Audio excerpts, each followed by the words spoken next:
Hello, my name is Mitchell Dunn, and I'm in a group who watched Blade Runner 2049, and the group is comprised of Mitchell Dunn and Lillian Prescott.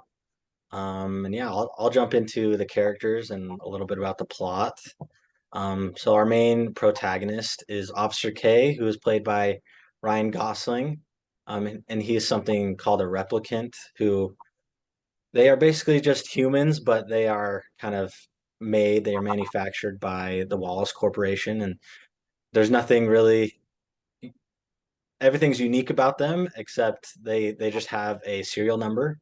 And so the only way that you could tell if someone's a replicant is by that serial number. And Officer K works for the LAPD as a Blade Runner, and Blade Runners just go around and they look for other replicants that have gone rogue and try to retire them.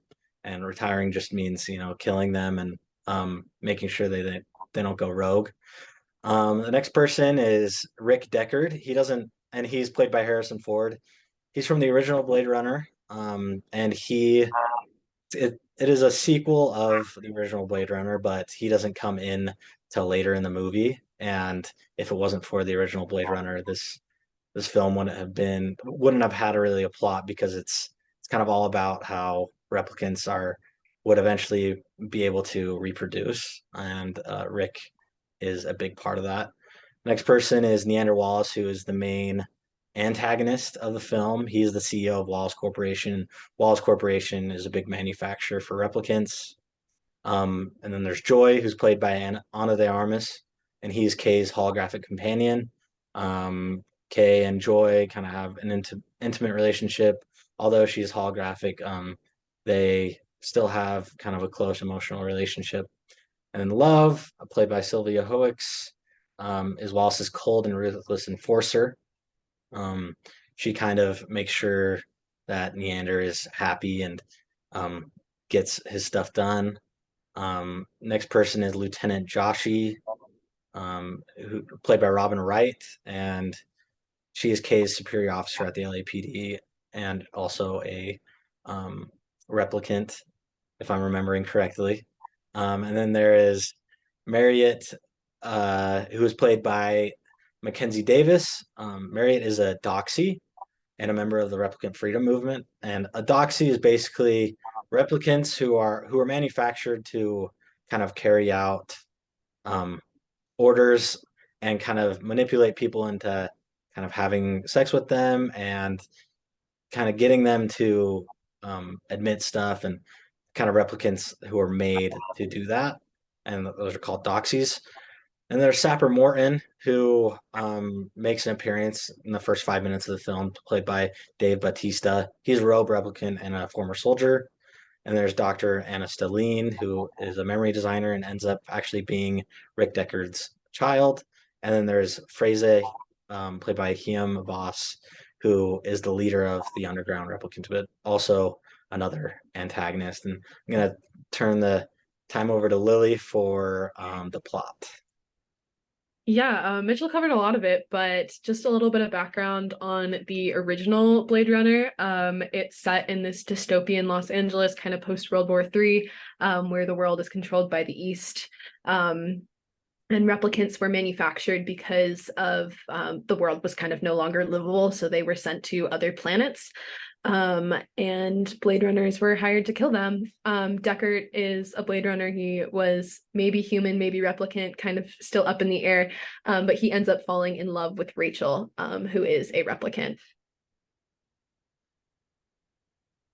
And then this movie, again, replicants have kind of their purpose has evolved. They're more helping humans in everyday life now.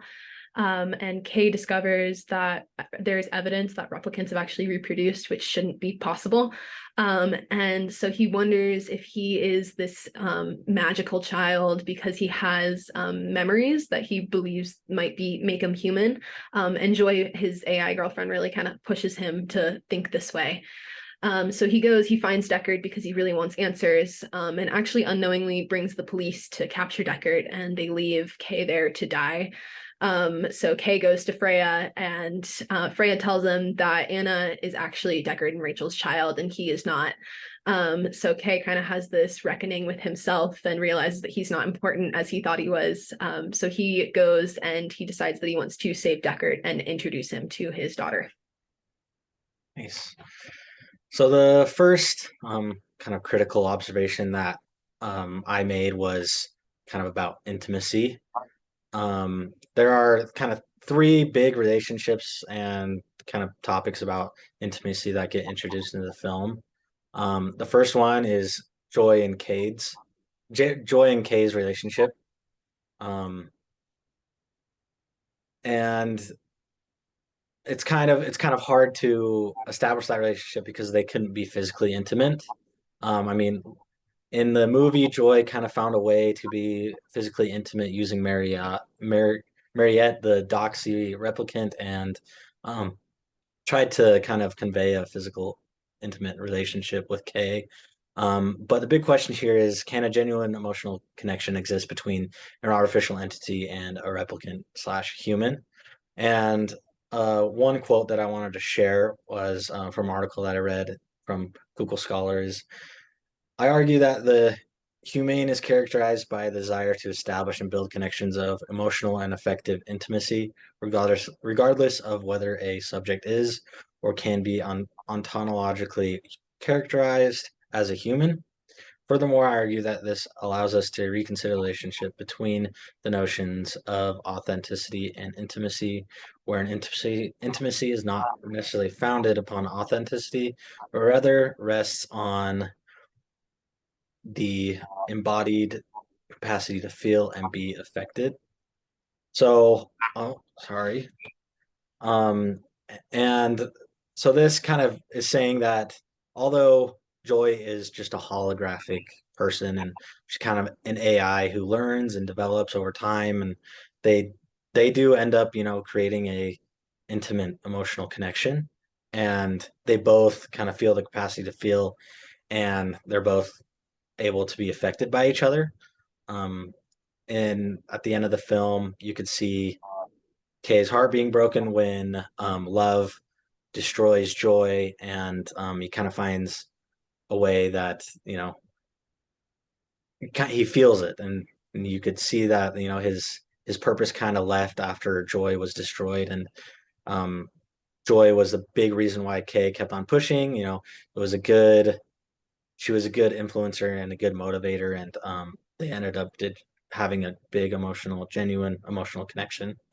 Um, while that is still kind of up in the air, I feel like although they weren't able to be physically intimate, I feel like it is okay because they still have that emotional connection. The next relationship is Deckard and Rachel. And this is kind of saying, while it's still up in the air that Deckard is a human or a replicant, it's kind of the question poses, should intimacy be allowed between a replicant and another replicant or human? Um, and I think this kind of has different purposes in the movie. With Deckard and Rachel, it's because they were in love. And that was between them. But according to, from Wallace Corporation's point of view, it was kind of, as manufacturers of replicants, they were kind of wanting to see intimacy between a replicant and another replicant or a human because if they were able to reproduce, it would allow Wallace Corporation to not have to manufacture them and create them from machines. And then lastly, the purpose of the replicant freedom movement, and that was just to kind of multiply and replenish the replicants and kind of giving them a purpose. And so depending on these three different things, I think ethical questions kind of arise. And I think the biggest ethical question is just intimacy, just because you can create um, another replicant or another human for money. And I think that's wrong personally, um, and that it shouldn't happen. And lastly, the memories. As I said before, one of the big characters was important because she created Kay's memories and implanted memories into him. And some of these memories can be intimate. And kind of the question is, can should implanted memories of intimacy be implanted into replicants. Um, and kind of the big ethical issue with that is their replicants are told not to kind of feel. They're told to do these orders and get these things done, and that's all you can do. And if these memories are implanted in them, then they feel like it's okay, and they feel like they should do that because these memories were implanted in them. And although they don't know which memories were implanted into them and which memories weren't, the fact that they're able to maintain that memory and have those implanted memories is could be an ethical question because they're not actually supposed to um, keep those intimate memories or act on those intimate feelings. And now I'm gonna turn over to Lily for another one of our observations. That was awesome. I kind of grappled with are replicants considered human with a big H? So I kind of made two lists. On the yes side, the big, huge plot point of this film is that replicants are able to reproduce. This quote is when Freysa tells Kay when she tells him that he's not the child. And she just talks about how being able to reproduce really allows replicants to gain their own autonomy as a species so that they are able to behave more humanly. A really interesting point in an article that I read by Dr. Cheryl Vint, who's a professor at UC Riverside.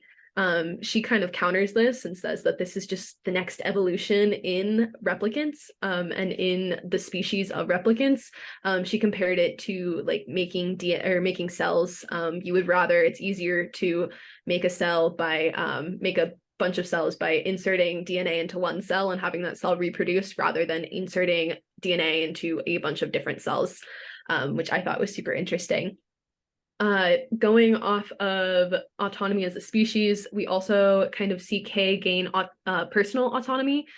Dr. Karen Omri at the University of Haifa she wrote a really interesting article about personal autonomy and the obligations that these replicants are made to fulfill. They are constantly living out other people's desires, and Kay kind of has this character arc where he finds that he is able to make his own decision when he decides to go and help Deckard. Yeah, and then lastly, their ability to gain empathy. Kay also goes through this huge character arc where at the beginning he's seen as unremorseful, he's murdering another replicant. And then at the end, with that huge decision that he wants to help Deckard because he feels like he wants to have a real life or to have those human experiences. So he decides that he wants to give that to Anna and to Deckard and allow them to experience that. On the no side of things, replicants were originally made. They weren't born. They were created by Wallace. They have their memories inserted into them, which is like so unhuman. It's weird to even imagine.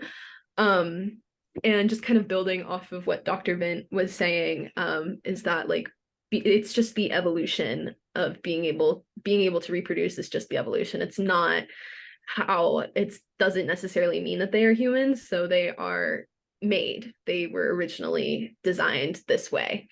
Another thing that was touched upon in the film multiple times was the fact that replicants don't have souls. This is first brought up when Kay is talking to Joy, when he's kind of thinks that he might be human, and Joy asks him like, what could it mean to be human? And he says, to be more is to have a soul, I guess. So does having a soul make one human? Kay also talks about this with his boss, Lieutenant Joshi. And she kind of tells him that you don't have a soul. So yeah, that's it. Nice. And then our references are on the next slide. So thank you so much for listening. Thanks for listening.